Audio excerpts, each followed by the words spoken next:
Waktu itu sempat jadi pengajar, sempat jadi cleaner, sempat jadi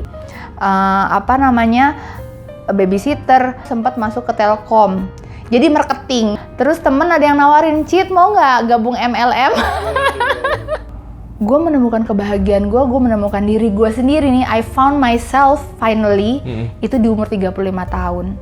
Dan mungkin buat banyak orang itu udah usia yang terlambat ya, buat meniti karir baru. Tapi menurut gue nggak ada kata terlambat sih. Yeah.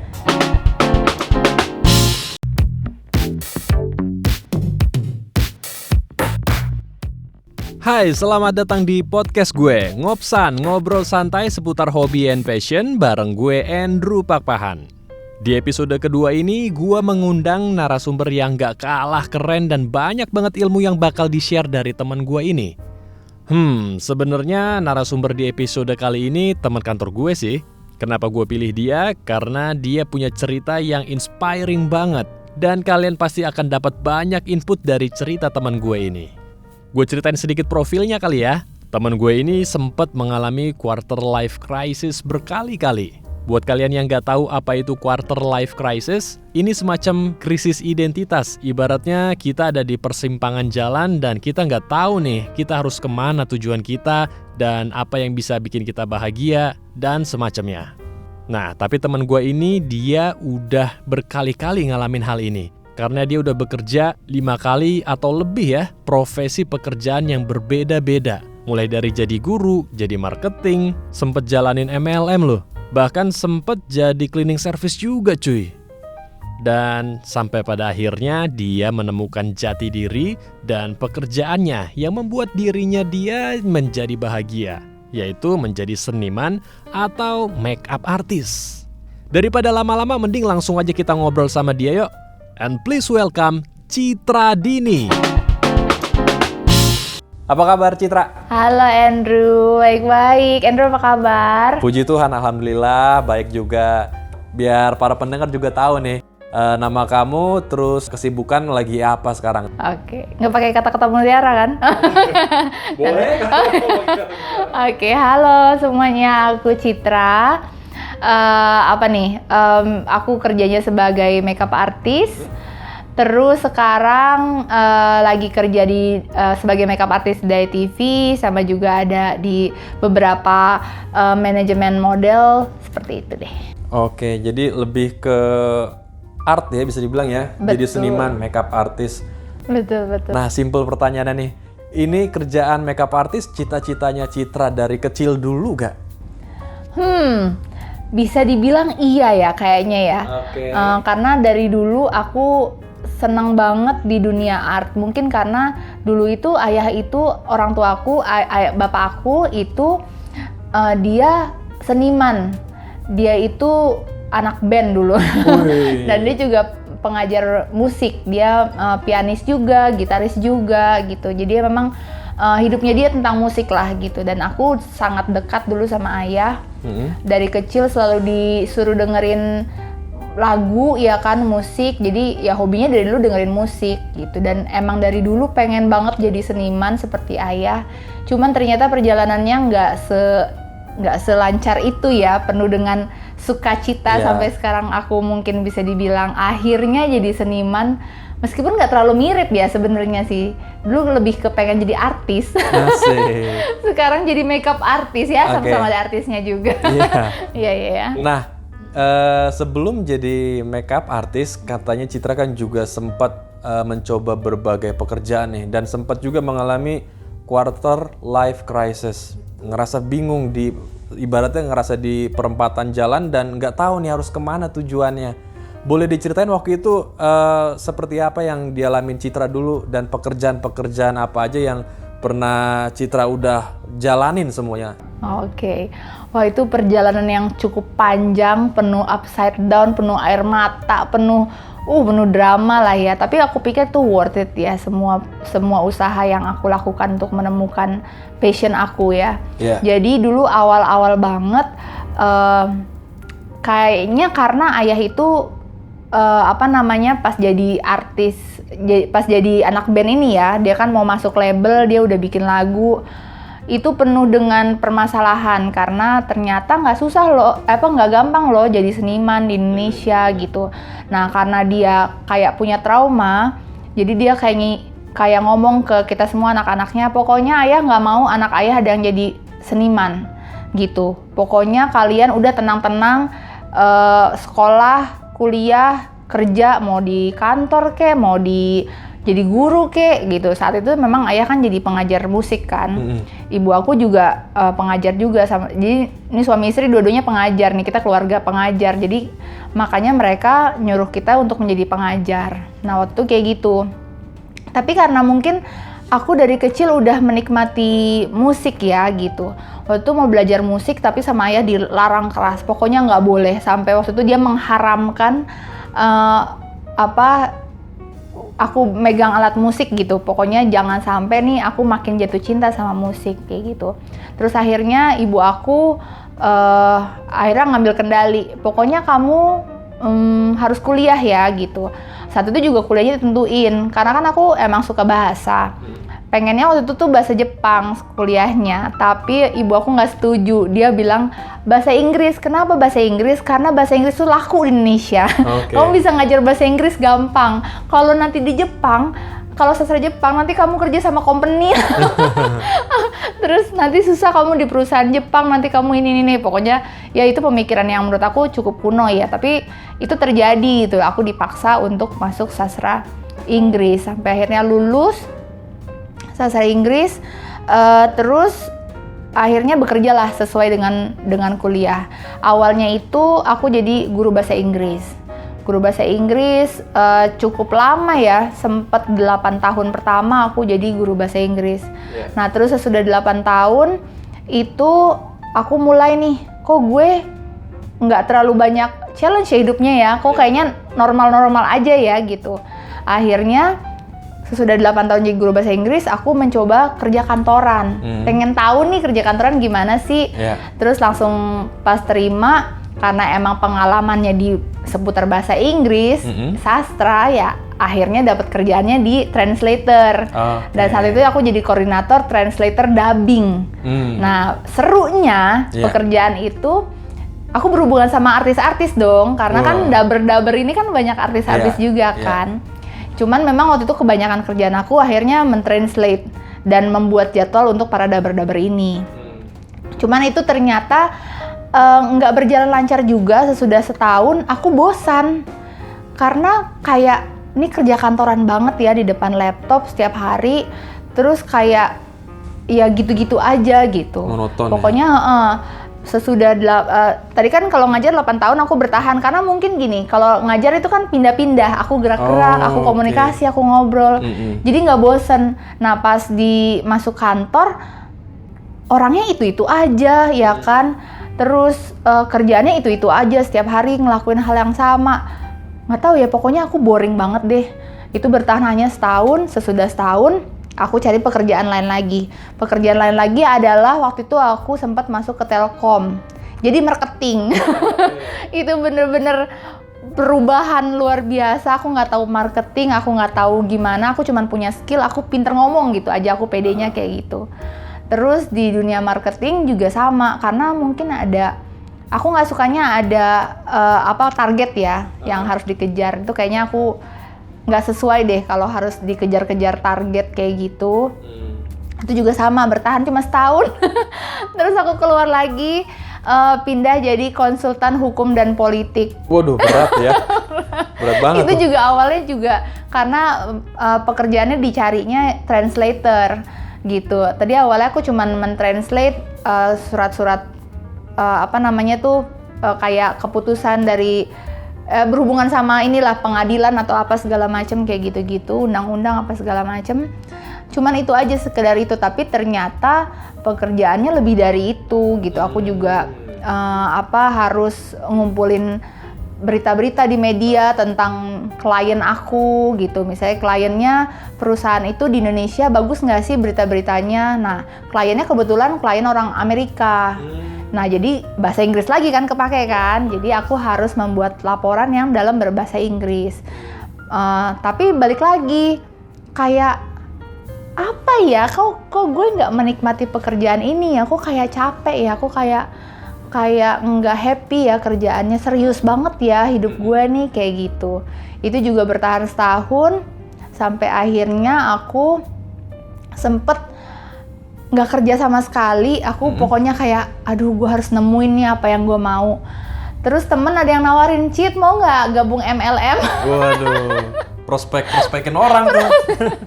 Dan waktu itu cukup seru karena mungkin balik lagi aku suka pengalaman baru ya. Jadi hal baru buat aku itu bikin aku semangat. Seru dong, aku belum pernah jualan, sekarang harus jualan. Terus bener-bener jualan barang yang jelas ya di depan mata. Apaan produknya gitu? Oh, produk kosmetik waktu itu. Produk kosmetik, kecantikan gitu.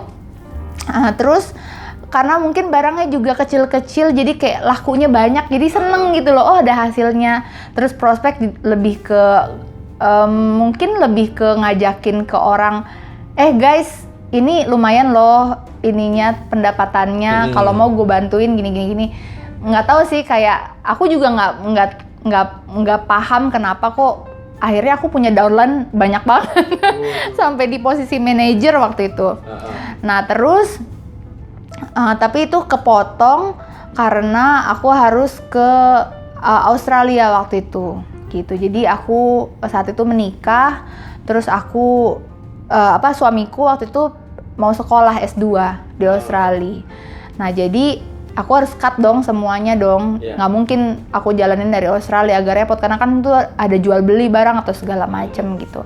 Akhirnya sampai di situ tuh MLM deh terakhir tuh kerjaan aku.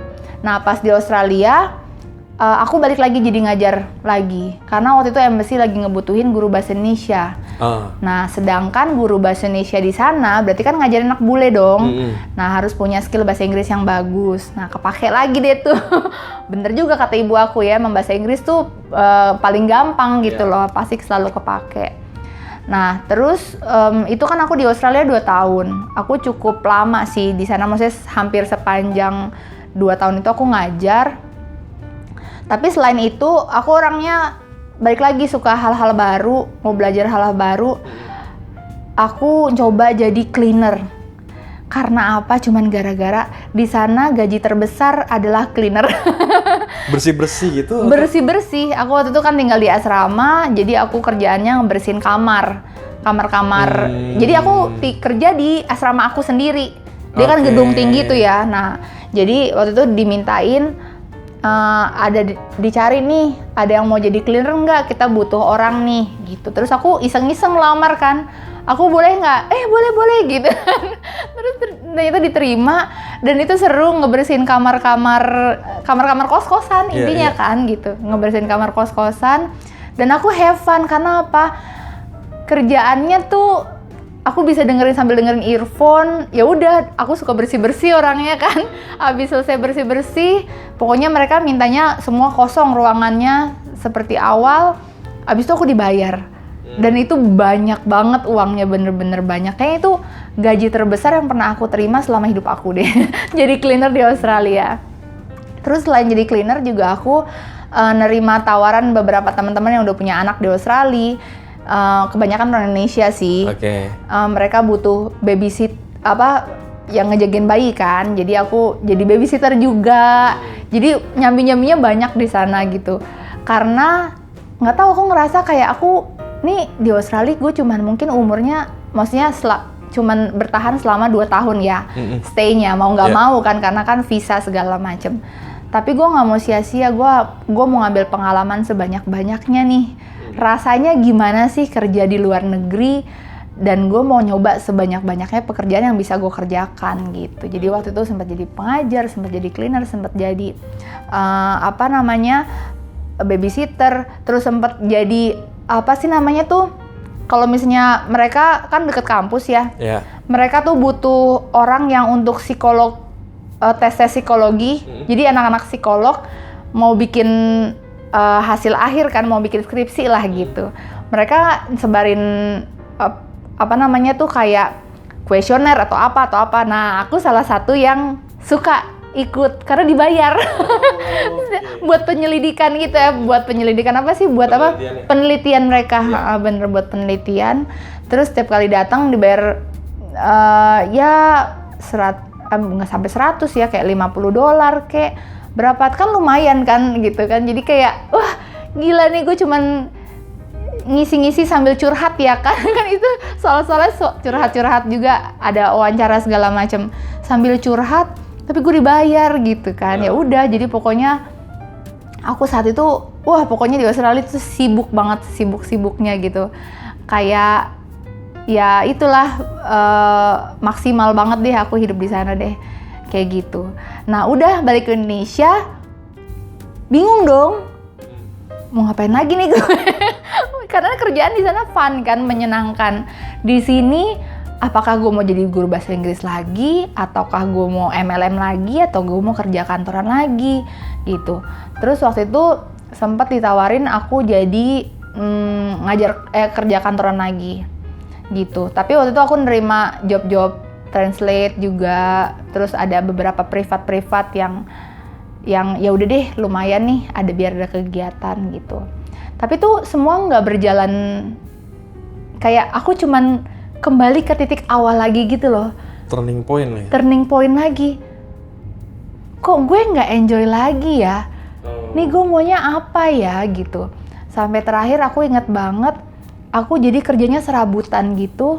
Aku jadi freelancer untuk translator, aku ngajar juga, tapi semuanya tuh serabutan gitu loh. Nggak ada yang bener-bener firm gitu loh kerjanya. Terus kayak makin galau saat itu tuh. Pasti. Nah terus kebetulan aku punya masalah dengan suamiku waktu itu. Akhirnya kita bercerai, dan itu menurut aku titik terendah dalam hidup aku, yang mengubah sosok Citra nih, yang dulunya anak yang selalu nurut sama orang tua, selalu nurut sama suami, hidupnya ya On the track lah gitu ya. Terus itu berubah sama sekali. Aku ngerasa kayak gue sekarang udah bukan jadi Citra yang sama nih gitu. Gue pengen jadi sosok yang berbeda nih, yang gue nggak mau lagi inget-inget kemarin masa lalu gue, dan itu membuat gue sedih karena kan kenangan sama suami banyak banget kan gitu. Jadi kayak langsung gue mau jadi sosok yang berbeda biar gue ngelupain semua kemarin-kemarin pengalaman yang sedih-sedih yang udah-udah gitu. Dan waktu itu aku cuman tahu gue menemuin diri gue sendiri. Siapa sih gue? Yang gue tahu, gue selalu enjoy music, gue selalu enjoy mengajar, gue selalu enjoy ketemu orang baru, gue selalu enjoy chit-chat lah, apa, ngelihat orang senyum gue bahagia kayak gitu. Pokoknya gue pengen gue bahagia dengan membahagiakan orang lain gitu. Terus saat itu lumayan ekstrim ya. Aku bilang gue mau masuk ke dunia seni. Pokoknya gue nggak mau tahu apa yang dulu bokap gue bilang. Pokoknya gue mau jadi seniman. Tapi itu apa ya? Nah saat itu mungkin kalau menurut aku dunia seni yang paling gampang diraih, yang paling dekat dengan aku adalah makeup. Karena aku suka fashion, aku suka ya namanya cewek ya, suka berpenampilan cantik lah kayak gitu. Gue pengen belajar makeup, dan itu juga kayak nggak ada apa ya, nggak ada riset dulu ngelakuin segala, langsung itu kayak, jalan aja gitu. Iya, pokoknya seni yang paling menurut gue paling deket. Karena kalau musik, gue harus belajar musik. Gue juga nggak punya bakat bikin lagu. Aduh, gue juga suara gue pas-pasan. Apa misalnya ngegambar, gue juga ngelukis nggak bisa gitu kan. Apa yang dunia seni lah, pokoknya dunia seni gitu. Ya udah, pokoknya aku taunya nggak tahu, tiba-tiba pokoknya gue mau masuk dunia makeup. Dan waktu itu cukup ekstrim. Gue sekolah makeup akhirnya kan, karena gue nggak mau abal-abal. Gue sekolah makeup, belajar makeup karena waktu itu ternyata biaya makeup mahal banget. Sekolah makeup itu hampir 100 juta. Karena gue waktu itu ngambilnya nggak apa ya, nggak yang dikit-dikit langsung jebret. ngambil jurusan yang sertifikasinya itu dari UK, dari London waktu itu. Jadi international certificate. Karena berpikirnya waktu itu gue mau balik lagi ke luar negeri nih. Gue harus punya, itu ya? iya, karena kemarin pengalaman di Australia menyenangkan banget. Gue pokoknya mau balik, gue meninggalin Indonesia waktu itu berpikirnya gitu. Jadi gue harus punya ini dong ya, punya modal lah gitu istilahnya, ya nggak sih, punya pegangan dong. Jadilah gue belajar makeup. Intinya buat ngejar sertifikasi itu aja sih. Ya kayak gitu. Terus karena mahal, gue harus jual mobil. Pokoknya habis-habisan. Harus bayar harga ya, Mbak? Harus bayar harga. Terus sempet akhirnya uang yang dari Australia juga banyak kepake. Untungnya udah punya modal, karena waktu itu pilihannya ada 2. Either gue kuliah S2, karena orang tua masih minta gue jadi dosen dong. Karena balik lagi nih, Citra kamu udah paling bener perempuan itu kerjanya ya mengajar, udah paling aman jadi guru. Terserah kalau kamu gak suka jadi guru, jadi dosen. Udah pilihannya itu aja. Terus yang nggak bisa, nggak mau, gue maunya jadi diri gue sendiri dong. Akhirnya nekat lah, uang itu yang harus jadi S2 buat sekolah S2 aku pakai buat sekolah makeup. Dan alhamdulillah turns out finally aku tahu ini yang aku mau. Oke. Emang jadi seniman aku maunya, dan itu sepanjang sekolah itu menyenangkan banget. Semangat banget, aku kayak jadi pribadi yang baru, ketemu orang baru, dan hampir nggak pernah sedih ya aku selama jadi makeup artist gitu. Meskipun memang awal-awalnya namanya aku belajar sekolah makeup itu di umur, bayangin, di umur 35 tahun loh. Bukan di umur-umur 20 yang masih lulus bukan. kuliah. Yang masih mungkin pikirannya masih terang-terangnya gitu. 35 tahun aku memulai sesuatu yang baru, belajar dari nol dengan skill nggak cuman skill otak ya, ini kan skill gerakan juga, skill fisik juga. Praktek semuanya kan gitu, dari yang aku biasanya ngapal-ngapalin sekarang harus praktek gitu loh. Dan ini hal yang nggak pernah aku lakukan sebelumnya. Makeupin orang ternyata berbeda, makeup diri sendiri, makeupin orang berbeda. Tapi itu aku find out itu menyenangkan meskipun susah, gila susah banget pokoknya. Pasti, karena kan mulai dari nol. Mulai dari nol dengan kekhawatiran 35 tahun gue mau mulai karir baru loh. Gila, gue bisa bertahan nggak ya? Dan kayak ada ketakutan, jangan-jangan sesudah setahun gue bosen lagi. Ya kan? Gue nggak tahu nih apa ya ini yang bener-bener yang gue mau. Waktu pokoknya, tapi gue cuma tahu setiap kali gue megang kuas, gue ketemu orang, gue make upin mereka happy sama hasil makeup gue. Itu udah jadi kebahagiaan buat kita. Iya, gue kan? menemukan kebahagiaan. Yes. Yeah. Jadi akhirnya sampai waktu itu gue memutuskan untuk gue mau serius nih, gue mau belajar. Jadi waktu aku sekolah itu aku punya target, 1 hari gue harus make upin 1 orang. Mau itu tangga kek, mau itu orang lewat kek, mau itu adek gue kek, nyokap gue atau siapa kek. Pokoknya 1 hari harus gue pegang kuas. Ngasah skill. Ngasah skill. Dan gue cuman tahu ketika gue megang kuas, gue bahagia. Dan gue melupakan semua kesedihan gue, semua masa lalu gue, semua kegalauan gue itu. Gue cuman tahu itu aja. Falling in love with my own job finally. Yes. Gue nemuin itu. Ya udah, sesudah itu langsung ya gue ikutin tracknya aja. Di mana ada job, di situ gue hayu.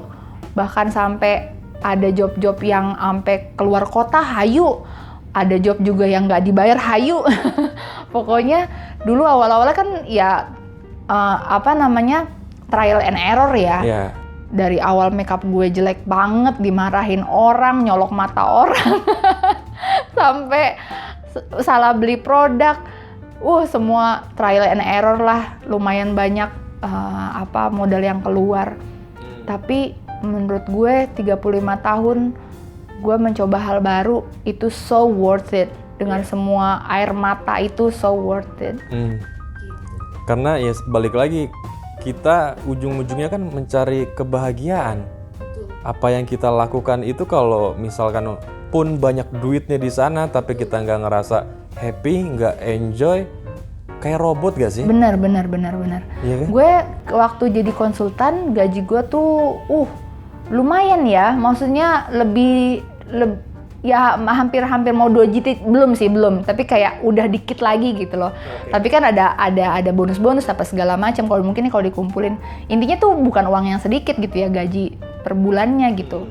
Tapi ya itu, kayaknya gue bukan orang yang bisa bertahan di depan komputer lama-lama dan jadi orang kantoran deh gitu. Duitnya banyak beneran, sumpah gitu. Tapi kan gimana kalau nggak bahagia gitu. Sekarang jadi freelancer makeup artist, ya alhamdulillah uangnya juga banyak. Cuman maksudnya memang tidak pasti gitu loh. Kadang ada, kadang enggak. Tapi nggak tahu ya. So far tuh meskipun uang mungkin nggak sebanyak dulu, tapi bahagianya tuh kayak nggak bisa dibayar. Priceless ya? Priceless. Jadi kan sekarang aku 38 tahun ya. Aku merasa gue menemukan kebahagiaan gue menemukan diri gue sendiri nih. I found myself finally itu di umur 35 tahun. Dan mungkin buat banyak orang itu udah usia yang terlambat ya buat meniti karir baru. Tapi menurut gue nggak ada kata terlambat sih. Iya. Selama lo mau, selama lo berusaha sebaik mungkin, selama masih hidup, itu selalu ada kesempatan baru. Dan kalau jiwa lo muda ya, maksudnya kalau jiwa lo penuh dengan suka sama adventure baru, suka sama, maksudnya nggak tahu sih, gue nggak pernah ngerasa tua ya. Kayak teman-teman gue bilang, aduh kita udah tua nih, 30 sekian tahun, kita udah tua.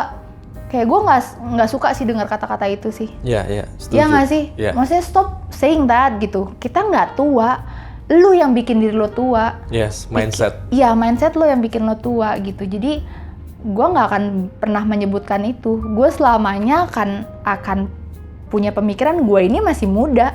Gue ini selalu punya jiwa anak muda dengan semangat itu gitu loh. Jadi ya umur itu kan hanya angka ya.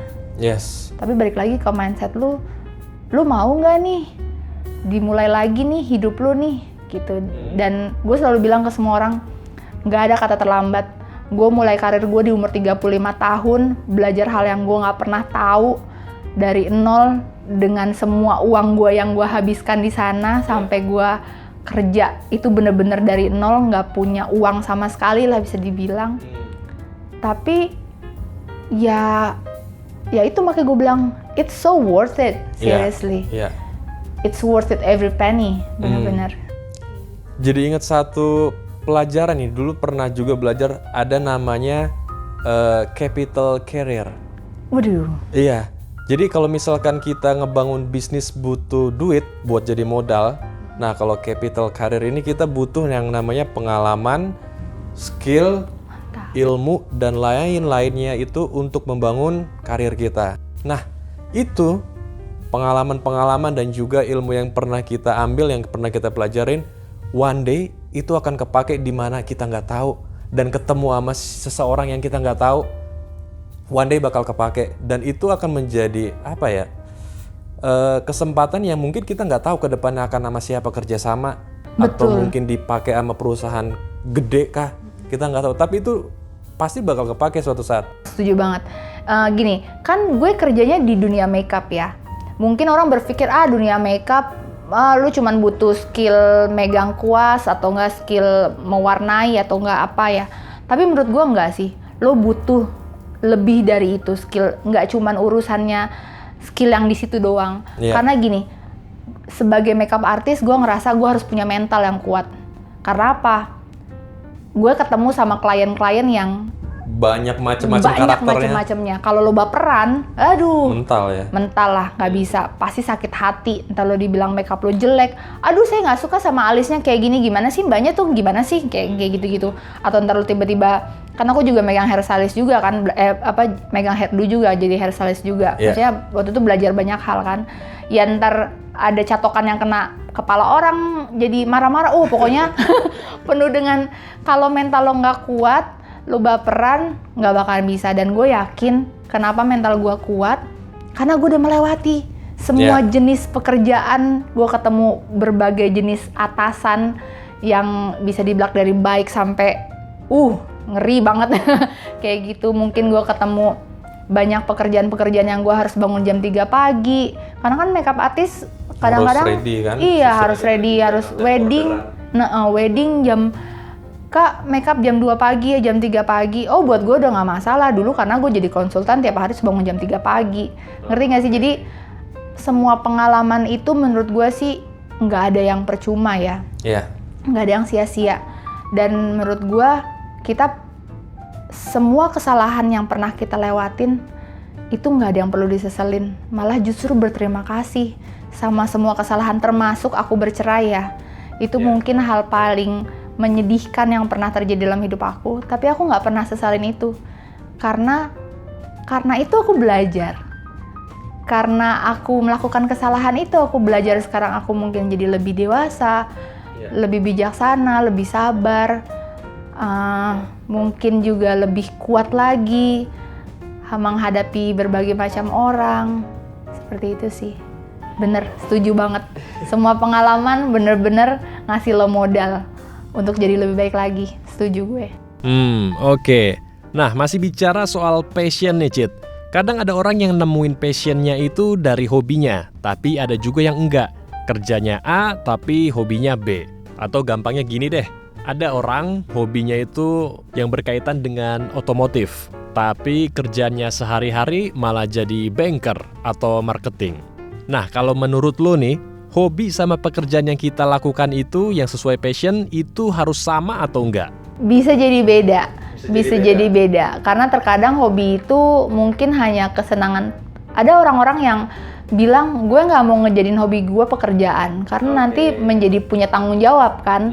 Hobi itu menyenangkan karena nggak ada tanggung jawab. Jadinya udah bisa anytime gue balik lagi, bisa anytime gue tinggal. Kayak gitu. Ada orang-orang yang seperti itu. Tapi ada juga orang yang gue nggak mau ngerasa kerja tiap hari. Makanya gue ngelakuin hobi gue dengan pekerjaan. Kayak aku punya hobi di dunia seni gitu kan. Aku mau menjalankan itu karena apa? Karena gue nggak mau ngerasa kerja. Ya kan, kalau karena ngelakuin hobi gue jadi nggak mau kerja. Ya tapi beda orang kan beda tipe kan.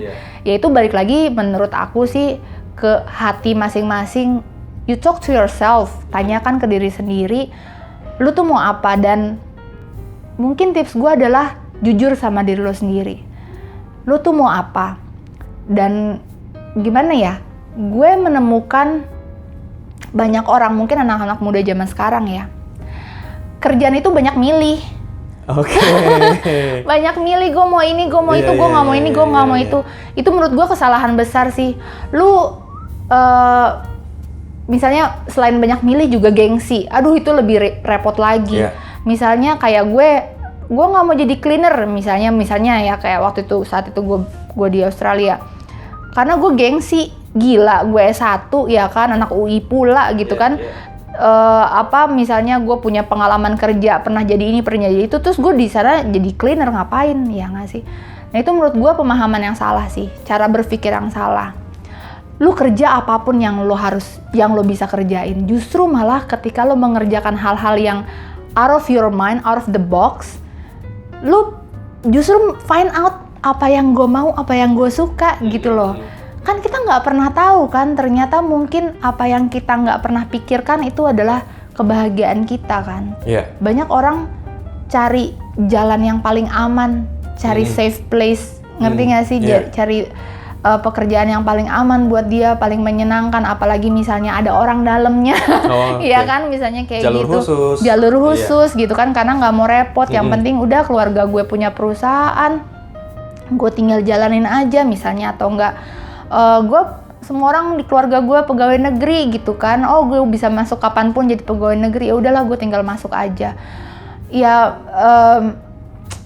kalau lo beruntung ya nggak sih, ya go ahead gitu. Tapi kan nggak semua orang seberuntung itu kan untuk bisa masuk ke pekerjaan yang gajinya udah pasti jelas bagus misalnya.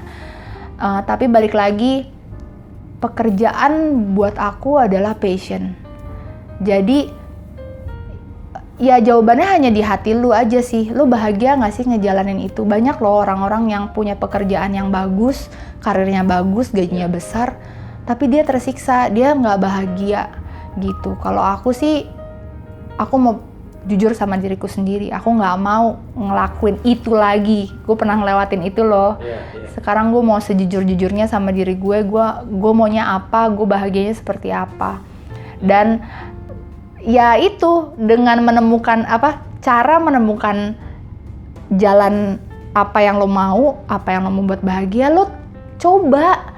Try anything. You have to try everything. Bener-bener jangan pilih-pilih kerjaan, jangan gengsi, jangan misalnya terutama fresh graduate nih, gue agak kesel sebenarnya nih kalau dengar anak-anak fresh graduate zaman sekarang. Dan mereka kebanyakan FOMO juga sama kerjaan. Wih, kerjaan dia gini nih, aku mau coba ikutan. Padahal dia nggak tahu skillnya apa di situ. Itu dia. Dan misalnya nih, bukan itu doang sih. Misalnya kayak anak S1 nih, lulus, gue jurusannya teknik nih. Berarti gue harus kerja teknik. Gue nggak mau kerja, misalnya ditawarin ada pembukaan di bank nih. Tapi kan gue anak teknik, gue nggak bisa lah kerja di bank. Nah itu, ya jangan berpikir gitu. Ingat, S1 itu, kuliah itu bukan penentu lu akan kerja di mana. Lu kuliah itu untuk membuka pikiran. Ya nggak sih, bukan untuk bekerja. Kalau mindset aku ya, kuliah itu untuk membuka pikiran, untuk ketemu link, ketemu banyak orang baru. Karena berbeda kan kuliah sama sekolah kan. Dan banyak kok, misalnya anak hukum yang jadi kerja di bank, tiba-tiba anak hukum kerja jadi montir. Ya nggak sih, maksudnya jangan membatasi diri sendiri gitu. Kalau lo membatasi diri sendiri, ya skill lo akan di situ-situ aja. Gue anak sastra Inggris loh, tiba-tiba jadi makeup artist, ya kan? Dari mana asalnya coba, ya nggak sih? Nah sama, itu. Saya juga. Oh iya ya? Kan jurusan sastra Jepang. Aduh, anak sastra malah kita. Jadi broadcaster, jadi jurnalis juga. Coba. Dan sekarang lagi ingin mencoba dunia baru di dunia digital, coba merambah ke YouTube, merambah lagi ke ini podcast, supaya konten creator kan sekarang nih kan. Jadi jangan menutup diri ya. Kalau bisa kita terus gali lagi potensi apa yang ada dalam diri kita. Terus coba hal baru, belajar hal baru itu jadi kunci banget sih. Setuju, jangan stuck deh pokoknya. Betul. Deh. Kalau misalnya mindsetnya, pikirannya udah cuma sekotak doang, ya udah lo akan tinggal di dalam goa yang lo ciptakan sendiri gitu. Tapi kalau lo mau buka mata lo, buka pikiran lo, dunia tuh segini luasnya lo. Banyak hal yang bisa lo lakukan, banyak hal yang bisa lo pelajari. Jangan lo pikir lo udah tahu semuanya. Aduh, sampai sekarang gue 38 tahun masih dibilang gue mau belajar lebih banyak lagi. Banyak hal yang gue nggak tahu. Dan itu seru loh, ya nggak sih? Nggak membosankan. Nah ini menarik nih, jadi kayak seorang generalis. Asik. Iya, kita jadi harus mempunyai banyak input karena kan kita bekerja juga banyak ketemu orang dan harus bisa menguasain berbagai macam hal, mengetahui lah ya setidaknya. Jadi kita mau nggak mau harus jadi generalis karena kalau kita hanya jadi spesialis aja, ketika one day ada resesi atau pandemi kayak gini, contoh pilot deh. Pilot itu gajinya gedenya naudzubillah, gila-gilaan. Tapi lagi pandemi, pariwisata dropnya parah juga, hancur dalam. Nggak ada penerbangan kan? Nggak ada penerbangan. Garuda pun bahkan udah, sayapnya mau patah. Iya, katanya sih menawarkan ini pensiun dini ya ke ininya. Iya, itu dia. Kan? Nah, itu salah satu contoh aja nih ya, jadi spesialis. Jadi kalau misalkan nggak apa-apa ya, it's okay banget jadi spesialis. Tapi ketika kita ngerasa udah ada tanda-tanda agak mau bahaya, disitulah kita harusnya switch ya. Belajar lagi hal baru, jadi generalis, buka banyak channel link, belajar berbagai macam hal supaya ya one day kita juga bisa survive. Iya, ini ada cerita loh, tapi beneran. Jadi ada seorang pilot yang ya itu kena pandemi kan, jadi dia jam terbangnya dikurangin drastis sampai akhirnya pemasukannya drastis juga. Terus tapi dia nggak habis akal, dia akhirnya buka toko jualan makanan. Dan surprisingly makanannya jadi viral. Tokonya jadi sukses besar dan dia sampai bikin cabang-cabang buat jual makanannya dia. Bayangin kan, dari seorang pilot dia sendiri juga bilang dia nggak nyangka loh ternyata gue punya jiwa bisnis. Gue cuman tahu gue waktu itu cuman mau bertahan hidup. Gimana nih caranya gue menghasilkan uang biar gue nggak mati di jalan lah kasarnya gitu. Ya udah, daripada gue meratapi nasib, menyalahkan keadaan, ya gue mau melakukan sesuatu. Gue punya modal nih dari hasil gue jadi pilot, ya udah gue kembangkan. Dan katanya sih dia punya hobi makan, ya kan? Biasalah kuliner ya kan. Nah, saat itu karena gue punya hobi makan, ya udah gue berpikiran ya udah deh gue mau jualan makanan deh, karena itu yang gue tahu gitu. Akhirnya dia bikin makanan versi dia sendiri, dan ternyata itu menjadi menjadi makanan baru nih ya di lingkungan masyarakat, dan itu jadi viral. Kan kita nggak pernah tahu kan, ternyata rezeki itu datangnya jadi dari kepikiran yang terbuka. Betul. Gitu loh, dari skill-skill yang berbeda kan. Gitu, nggak cuman kalau kata orang Jepang sih memang untuk menjadi profesional itu untuk profesi ya, misalnya kayak aku makeup artist, untuk menjadi ahli itu kita membutuhkan 10.000 jam. Iya nggak sih, bener nggak sih? Betul. Iya kayak gitu. Ya memang bener, harus fokus ke satu hal. Memang ketika kamu udah menemukan yang kamu suka, ya fokus ke satu hal. Cuman memang belajar itu nggak boleh berhenti di situ, ya nggak sih? Karena pekerjaan itu kan nggak cuman butuh skill satu. Betul. Kita butuh hal-hal lain kan, kayak kesabaran, kebijaksanaan, apalagi mungkin kalau di aku ini juga ya, skill berbicara, menyenangkan orang. Betul. Ya nggak sih? Yang kayaknya ya itu deh, skill-skill yang nggak bakal mati sih. Lu mau kemanapun kalau lo punya skill-skill yang bisa bertahan hidup ya di masyarakat dengan mindset yang terbuka tadi, aku cukup yakin sih lo kepake di mana aja. Iya, ini kayak Citra kan udah banyak banget nih pengalamannya dari berbagai macam pengalaman ya, itu juga pasti kepake buat segala macam bidang yang Citra lakukan sekarang. Bener. Ketemu orang baru, kuliah juga Citra ini sangat friendly banget, bisa masuk ke setiap orang. Ini karena gara-gara MLM nih gue. Ini skill yang gue dapetin dari MLM. Prospek orang yang jadi bisa tahu ya ngerayu orang, bikin orang nyaman. Terus gue punya downline biar jangan sampai downline-nya itu kabur ya nggak sih? Gimana gue meyakinkan dia nih, guys, nggak apa-apa loh kalau misalnya penjualannya lagi berkurang nih, tapi nanti pasti deh kalau ada kesempatannya, kalau udah berusaha, kita pasti bakalan naik lagi, yang kayak gitu-gitu loh. Ini kayaknya iya ya, berguna loh, bener tuh. Dari MLM tuh. Iya, maksudnya jangan pernah underestimate profesi apapun, jangan pernah underestimate pekerjaan apapun tuh nggak boleh. Pokoknya kita, menurut aku sih, underestimate apapun ya itu tidak baik.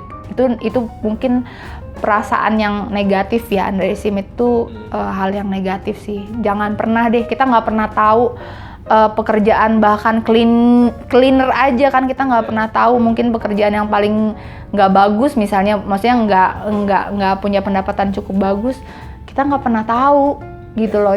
Jangan pernah berpikir itu hal yang ngapain gue kerja kayak gitu ya, jangan pernah kayak gitu sih. Nah, berbicara mengenai hal negatif nih, ada yang seru juga nih, karena mungkin Citra sekarang umurnya juga udah berarti 38 ya? Tahun. Nah, banyak mungkin orang yang di 38 mungkin kalau dari karirnya dilihat udah oke, kalau misalkan dia bener jalannya. Citra pernah gak kayak ngerasa ngebandingin diri lo dengan teman-teman lain seusia yang ngerasa udah punya rumah, udah mapan, udah kece banget, dibanding gua yang masih kayak gini? Sempat ngerasa kayak ada feeling guilty gak, atau ngerasa gimana ya, kok gue nggak bisa kayak dia gitu, ngerasa ngebanding-bandingin akhirnya? Iya, namanya manusia ya, pasti pernah lah ya. Aku bohong banget sih kalau misalnya bilang, oh enggak kok, gue nggak pernah kayak gitu, enggak lah. Karena gini, lingkungan aku kan dulu, aku lulusan UI kan, yang lingkungannya akademis. Ibu aku S3, lulusan S3. Ibu aku dosen. Memang kita lingkungannya lingkungan akademis gitu. Yang teman-teman aku rata-rata semua jadi pegawai negeri yang sekarang udah eselon 3, yang udah gajinya 15 juta, ada yang udah punya ini sendiri, usaha bisnis sendiri, ada yang apa. Hampir semua sih yang aku tahu ya, senangnya ya lingkungan aku tuh segitu sehatnya. Teman-teman aku, keluarga aku tuh hampir semuanya sukses, orang-orang sukses lah gitu. Jadi saat itu memang, terutama sesudah pulang dari Australia ya, karena kan aku berpikir wah di Australia gue bisa bebas tanpa harus ditanyain, Citra lu kerja di perusahaan apa? Ya nggak sih, kalau di sini kan I gitu see. kan, Iya. kayak kelas di masyarakat tuh kan ditentukan dari kamu kerja di mana, Iya, ya iya. nggak sih, atau enggak kamu punya gajinya sebesar apa gitu. Nah di Australia ternyata itu semua berubah karena kan gue jadi cleaning service tapi gaji gue lebih gede daripada lu ya yang di sini manajer, saya kayak gitu kan. Itulah, tapi pas balik ke Indonesia itu semua kan kembali lagi kan, pertanyaan-pertanyaan seperti itu kembali lagi, dan sempat aku kan juga jadi pengangguran sebenarnya gitu kan karena pekerjaan yang serabutan itu kan. Jadi aku bayangin gila, temen gua yang saat itu ya masih umur 34, 35 sebelum masuk sekolah makeup, mikir temen gua udah pada jadi pegawai negeri nih, temen gua udah pada jadi manajer, jadi supervisor, jadi wah posisinya yang bagus-bagus nih, udah punya toko sendiri misalnya gitu, udah punya bisnis sendiri. Gila, gue belum ngapa-ngapain, dan gue malu sama diri gue sendiri karena ya ampun, gue sekolah tinggi-tinggi, bagus-bagus, tapi kayak nggak ada hasilnya gitu loh, nggak ada gunanya gitu. Ya itu saat itu sih aku ngerasa, apalagi suami aku dulu kan, mantan suami kan S2 di luar negeri kan. Itu juga dia soalnya peneliti juga gitu, maksudnya yang karirnya bagus, dari keluarga yang ibunya dokter, bapaknya politikus, so pokoknya yang cukup terkenal gitu loh. Jadi kayak ngerasa ya ampun, gue kok nggak jadi siapa-siapa ya gitu. Saat itu sih kayak gitu, sampai akhirnya aku menemukan kalau hidup itu nggak melulu tentang itu kok. Ya aku akhirnya berhenti melakukan itu karena aku find out kebahagiaan aku tuh bukan dinilai dari membandingkan diri aku sama orang lain.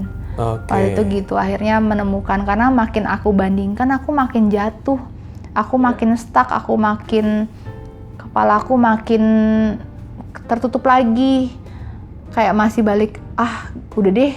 Nah itu sempet yang aku bilang, ada pilihan mau sekolah S2 atau sekolah makeup. Waktu itu berpikir, udah deh gue sekolah S2 aja kalian, nurut-nurut sama nyokap, karena nyokap udah jadi dosen. Dan waktu itu nyokap bilang, Citra kamu kalau S2 lulus, pokoknya kamu langsung ya, ibu udah pasti kamu jadi dosen di tempat ibu. Udah ada orang dalam gue. Udah di tag ya? Udah siap, karena kita bener-bener butuhin dosen bahasa Inggris nih yang bagus. Kamu kan pengalamannya bagus banget tuh, pernah ke luar negeri, udah apa. Jadi waktu itu kasarnya aku bisa jadi ambil pilihan itu gitu loh, untuk jadi dosen. Tapi balik lagi, kebahagiaan gue tuh apa sih? Kayak gitu. Nah itu, jadi waktu itu banyak perbincangan sama diri aku sendiri. Dan itu perbincangan yang gak menyenangkan ya, karena aku harus inget lagi zaman dulu, ngelihat lagi ke masa depan. Aku nangis sendiri. Aku sampai bicara, aku suka baca artikel kan, katanya bicara sama cermin. Aku melakukannya, aku bicara sama cermin. Serius? Sampai aku sempat ke psikolog juga.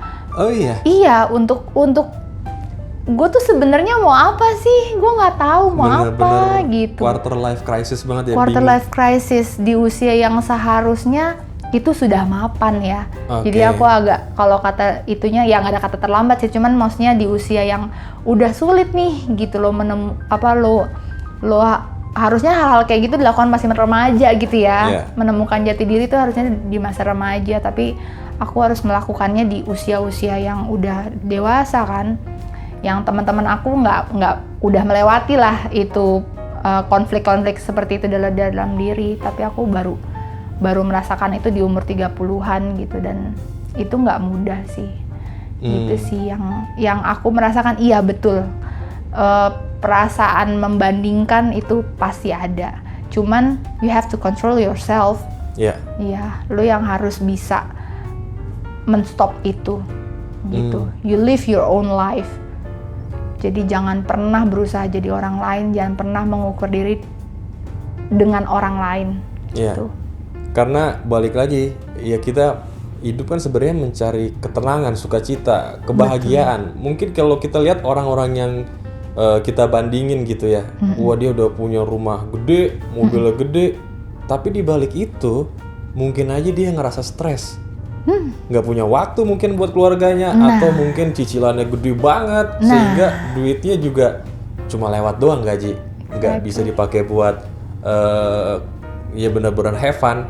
Terus mungkin juga dia banyak masalah di kantornya karena kan kalau misalkan banyak harta, banyak tanggung jawab, ya pasti banyak resiko juga. Iya, makin tinggi anginnya juga makin kenceng kan. Yes. Ya, kalau yang aku tahu ya dari teman-temanku ya, ini teman-teman terdekat lah ya, aku nggak tahu kalau yang lain-lain. Cuman ada beberapa sahabat-sahabat aku tuh yang dia punya posisi yang cukup tinggi, tapi tingkat stresnya juga tinggi. Gitu, karena dia punya tanggung jawab yang cukup besar dan dia hampir setiap malam bawa pulang kerjaan PR lah gitu, dia harus bikin laporan whatever itu gitu, dan dia merasa lelah gitu loh, setiap hari ngerasa kelelahan.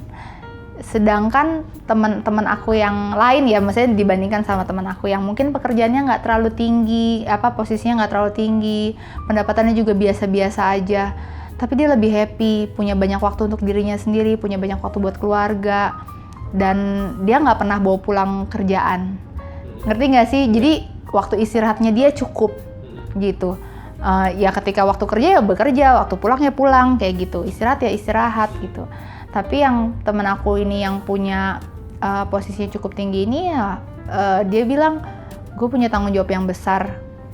Gaji gue, dia tuh cerita 15 jutaan ya kalau nggak salah ya. Udah 2 digit lah gajinya dia. Tapi dia hampir nggak pernah kayak tidur cuma berapa jam doang kayak gitu. Dan dia sampai mimpinya itu pekerjaannya dia sampai ke bawah mimpi, dan dia selalu punya konflik sama bawahannya dia karena dia merasa bawahannya nggak bekerja sekeras dia, jadi dia harus mengerjakan semuanya lagi yang kayak gitu, sampai dia ngerasa kok gue nggak bahagia ya, padahal saat itu ya kita gajinya belum ada yang setinggi itulah gitu, sedangkan dia udah setinggi itu gitu. Itu sih, jadi aku ngerasa ya kebahagiaan nggak bisa dinilai dari uang sih ya, nggak bisa dinilai dari hal-hal kayak gitu ya, materi-materi kayak gitu ya. Yang tahu kebahagiaan kan lo sendiri. Kayak aku nih sekarang nih, kok gue malah bahagia ya, kerjaan yang bisa dibilang freelancer kan nggak pasti uangnya ya. Tapi yang gue tahu, gue nggak punya beban untuk bawa kerjaan ke rumah. Gue makeup cuma 2 jam misalnya, terlama ya 2 jam, gue dibayar, udah selesai, dadah bye-bye, ngerti gak sih gitu. Nggak ada tanggung jawab ke depannya yang kamu bikin laporan ya abis ini, kamu ntar tolong ya ininya harus apa gitu. Nggak ada kayak gitu, selesai kerjaan gue.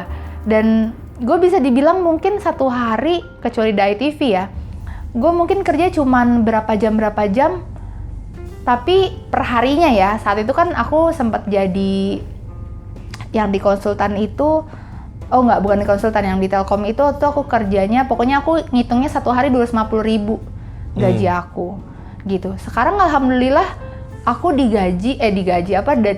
dibayar satu hari itu lebih dari 250.000 gitu. Sekali makeup rate aku lebih dari 250.000, berarti kan sebenarnya udah naik level kan gitu. Meskipun memang tidak stabil gitu, maksudnya tidak harus setiap hari, tapi maksudnya so far sih aku pendapatannya hampir setiap hari ya, gitu. Dan itu udah lebih dari 250.000 loh seharinya. Belum lagi, inget loh, makeup itu nggak lama, nggak lo seharian kayak di kantor harus standby 8 jam, mungkin pulangnya lo harus bawa kerjaan lagi. Gue cuma 2 jam kerja, gue dibayar 250.000, sedangkan kemarin gue kerja di di kantor seharian 8 jam gue dibayar 250.000, bayangin. Ya kan, itu menurut aku memang angkanya sama, tapi signifikan loh. Gue punya banyak waktu untuk istirahat, gue banyak waktu untuk bicara sama diri gue sendiri, gue banyak waktu untuk refreshing, gue banyak waktu buat nonton yang dulu nggak pernah ada waktu buat nonton Korea kayak gitu. Jadi kenapa sekarang gue lebih bahagia, kayaknya itu deh, kayak gue lebih banyak waktu untuk refreshing, buat istirahat, nggak mumet kerjaan. Dan gue berterima kasih sih sekarang, terima kasih Allah karena gue punya pekerjaan tetap. bisa dibilang sebenarnya meskipun status gue freelancer, tapi gue bekerja setiap hari. Gue dikontrak untuk datang ke satu tempat untuk bekerja itu setiap hari. Bahkan sampai hari Minggu pun udah ada yang nge-booking gue sampai Februari, alhamdulillah gitu. Jadi sebenarnya gue udah punya pekerjaan tetap, cuman statusnya aja freelancer.